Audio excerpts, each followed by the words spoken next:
क्या आपने कभी सोचा है कि आप अपने दिमाग का सिर्फ 10% ही क्यों इस्तेमाल करते हैं? अगर आप अपने मन को वश में कर लें तो आप क्या कुछ हासिल कर सकते हैं? क्या आप अपनी ज़िंदगी को अपने हिसाब से, अपनी सोच से बदलना चाहते हैं? दोस्तों, आज हम बात करेंगे एक ऐसी तकनीक की जो आपके दिमाग की छुपी हुई शक्तियों को जगाएंगी। यह तकनीक है the Silva mind control method. एक ऐसी किताब जो आपको अपने अवचेतन मन यानी सबकॉन्शियस माइंड का पूरा इस्तेमाल करना सिखाएंगी।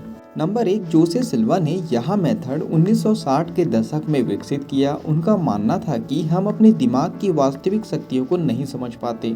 Number 2, alpha level of mind. Silva का कहना है कि हमारा दिमाग अल्फा, बीटा, थीटा और डेल्टा वेक्स में काम करता है।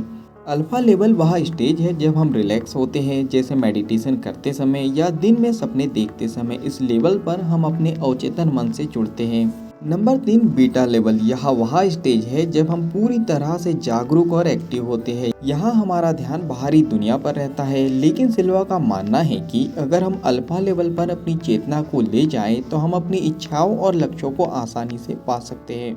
अध्याय 2, विजुअलाइजेशन और कल्पना। नंबर 1, विजुअलाइजेशन की शक्ति। सिल्वा मेथड में विजुअलाइजेशन का बहुत महत्व है। अगर आप अपने मन में किसी चीज की स्पष्ट छवि बना सकते हैं तो आप उसे हकीकत में बदल सकते हैं। नंबर 2, उदाहरण के तौर पर अगर आप खुद को सफल होते हुए देख सकते हैं तो आपका अवचेतन मन उसी दिशा में काम करने लगता है। नंबर 3, कल्पना और विश्वास। कल्पना कीजिए कि आप किसी कमरे में बैठे हैं और वहाँ एक मोमबत्ती जल रही है। अगर आप उसकी लौ की चमक, उसकी खुशबू और उसकी गर्मी महसूस कर सकते हैं तो आप विजुअलाइजेशन की सही तकनीक को समझ रहे हैं। अध्याय 3, हीलिंग और आत्म सुधार। नंबर 1, स्वास्थ्य पर प्रभाव। सिल्वा मेथड का मानना है कि हमारा मन हमारी बॉडी को ठीक करने की क्षमता रखता है।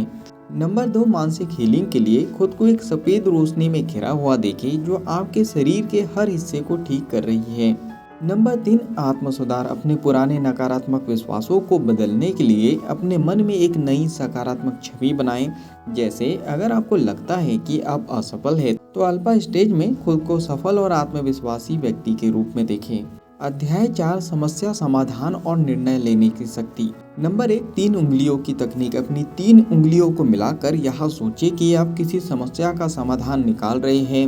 यह तकनीक आपकी एकाग्रता को बढ़ाती है। Number 2, dream control. अपने सपनों का विश्लेषण करें, क्योंकि अवचेतन मन कई समस्याओं के समाधान सपनों के माध्यम से देता है। सपने को याद रखें, नोट करें और उनके अर्थ को समझें। अध्याय 5, अपने लक्ष्य निर्धारित करना और उन्हें पाना। नंबर 1, लक्ष्य निर्धारण। स्पष्ट और ठोस लक्ष्य बनाएं। उन्हें ऐसे सोचें जैसे वे पहले से ही सच हो चुके हैं। नंबर 2, प्रतिदिन अभ्यास। हर सुबह और रात को अल्फा स्टेज में जाकर अपने लक्ष्यों को विजुअलाइज करें।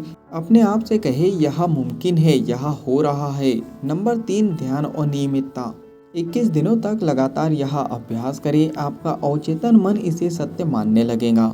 चलिए, फाइनली इस बुक समरी के निष्कर्ष पर हम पहुंच चुके हैं। The Silva mind control method सिर्फ तकनीक नहीं बल्कि एक जीवन शैली है। अपने दिमाग को सही दिशा में निर्देशित कर आप असंभव को भी संभव बना सकते हैं। अगर आप अपने अवचेतन मन की शक्ति को पहचान लेंगे तो आप अपनी जिंदगी को अपनी शर्तों पर जी सकेंगे। अगर आपने इस ऑडियो बुक समरी से कुछ अच्छा सीखा है और इस बुक को आप पूरा पढ़ना चाहते हो तो नीचे डिस्क्रिप्शन में लिंक दे दी गई है। उस लिंक पे जाके आप बुक को खरीद सकते हो और बुक को पूरा पढ़ सकते हो। बुक समरी पसंद आई हो तो आप वीडियो को लाइक भी कर सकते हो, कमेंट्स करके बता सकते हो कि इस बुक समरी से आपने क्या सीखा है और आगे क्या सीखना चाहते हो। इस बुक समरी को आप ज़्यादा से ज़्यादा लोगों तक के शेयर भी कर सकते हो, क्योंकि जब हम दूसरों की हेल्प करते हैं तो ये नेचर हमारी हेल्प करता है। अगर आप चाहते हो कि ऐसी ही वैल्यूएबल बुक समरी आपको रेगुलर मिलते रहे तो जल्दी से चैनल को सब्सक्राइब कर दीजिए, बेल आइकन को दबा दीजिए, ताकि जब भी ऐसी वैल्यूएबल बुक समरी आए उसके नोटिफिकेशन सबसे पहले आपको मिल जाए। बाकी हम लोग मिलेंगे नेक्स्ट बुक समरी में इसी तरह हंसते हुए, मुस्कुराते हुए, लाइफ में आगे बढ़ते हुए और कुछ नया नया सीखते हुए। जब तक के लिए thank you so much, bye bye and